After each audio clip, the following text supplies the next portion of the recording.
This is a series of educational videos we're looking at, and it's to help you as far as judging conformation in the Arabian horse. What we're looking at today is 4 individuals or examples of purebred Arabian horses.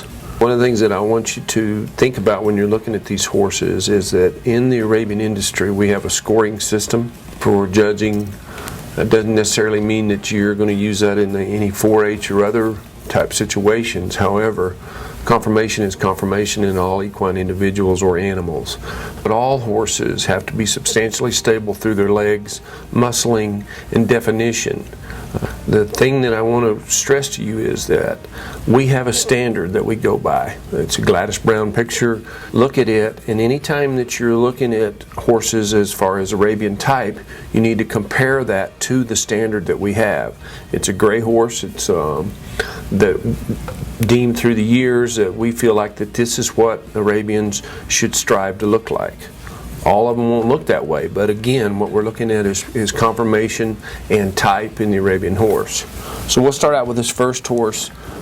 The first horse that we're looking at is a chestnut, purebred, very nice, muscling over the hip. If you put horizontal lines on the horse, you'll see that he matches up pretty well. He's got a long line on his top and a shorter line through his neck base.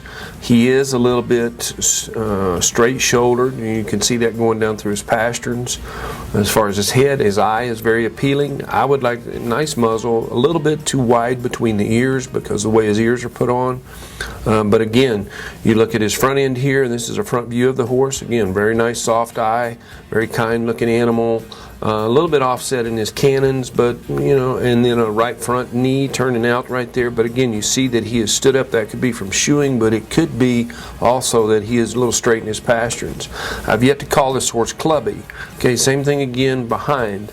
You look at the horse. He's good. He's good down through his hocks. Good angulation, nice muscling over his gaskin, and straight tail carriage. Okay, other side of the horse, same thing again. Nice neck and head structure with him. Again, good through his back. He's short enough from his withers back to his loin, and that is a nice underline on the horse. I would like to see him a little bit more put together through his coupling. Okay, here we are at the walk, and his conformation tells you a little bit about what he's doing. Nice move. We've got a good sweep. A little bit soft on the left hind hock. Not bad. Second horse here, not quite the individual that we want because of his conformation tells you again what is he capable of doing, or would he be capable of doing. He drops off through his croup. That is not acceptable as far as an Arabian. He's very short in his hips, camped out behind. Front legs are okay. He's a little bit long, but you know, knees are not too bad. I would say he is a medium at best in his head, bigger muzzle. And not as defined of an Arabian dish in his head. Long ears on him for a gelding. Here we are behind. This horse he lacks a little bit of muscling, although he is correct down through the ground as far as his hocks are concerned. And when you look at this horse on an overall picture, does he fit the standard as far as an Arabian horse is concerned? And he doesn't. Again, try to put him in the picture with a gray horse. Here, and this is a good example of that. Try to put him in that same picture. He's very alert, but he's long underline on his neck, shoulder, and I would suspect this horse will probably move pretty well. He's got a nice laid back shoulder to him, but he lacks a little bit in Arabian type. This horse walks off pretty clean. And when you're looking at these horses, although he's got a little spring and he uses his hocks pretty well, this horse's conformation tells you that he gets underneath himself and would probably make a very nice performance horse. His conformation, though, as far as a halter horse or a horse that you would try to show in a breed standard, is not very acceptable. Horse number 3 is just long, and he's long all over. I like the horse's head. He's a little back at the knees. Front right leg turns out on him pretty well, long in the back. Needs a way more definition in his hip, and you'll see in a lot of Arabians that they are weak through their loin and hips. Okay, and the reason that a lot of times they're like that is their breeding. Historically, Arabians had to be very strong. If you go to the gray horse that's in the corner, that it is our standard. He is excellent through his gaskin, and this is the rear drive of the horse.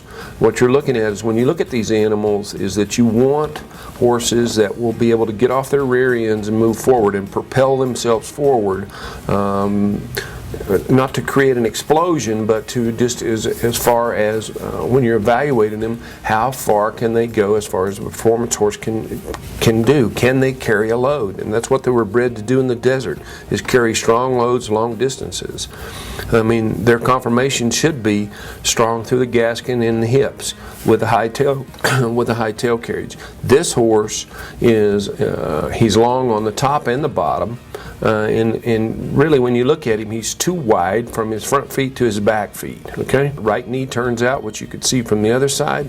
A little bit offset in his cannons.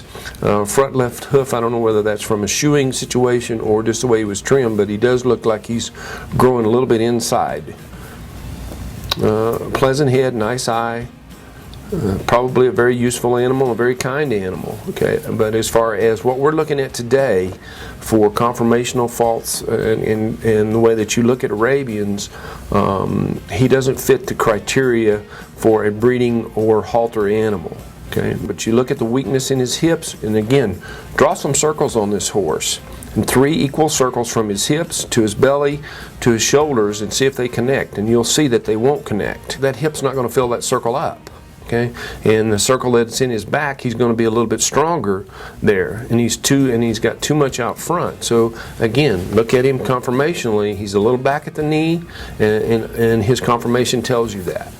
We'll see how the horse tracks here. Nice walk, but you can see his walk tells you a lot. He's straight in the shoulder, and he has trouble moving out of his way. He's out over his knees a little bit. It's not saying that the horse is not going to make a performance horse, but what you're looking at is conformation today.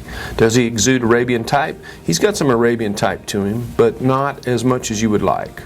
This horse, number 4, very nice individual, nice pleasant eye, shorter head, big jowls, a nice muzzle.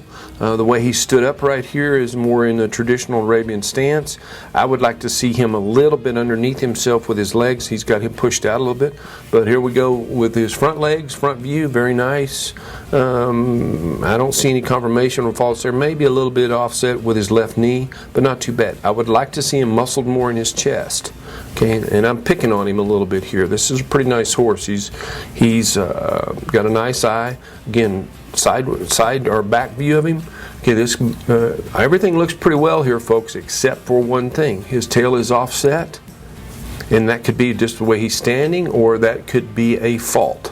You need to look at that. And a lot of times horses will tell you this when they walk off. They'll straighten their tails. This horse may just stand and hold his tail to the left. It could be from an injury. It could be from everything. That's not your decision. What you see is in front of you in a conformational fault. So he's got a tail that's a little bit offset right there, or a wry tail, which is a major fault in our breed. You know, when I talked about the circles on the other horse, you put 3 circles on this one, and he will be a little bit more symmetrical. He'll fill those circles up. This horse is muscled up pretty well through his hips, and he's got a deeper hip. Again, you look at the lines on him. He's got longer lines in his hips, shorter back, which was what you want on the top side, and long underline. Nice lines on the shoulder, a little bit more depth of shoulder, and I think it'll show up when this horse moves.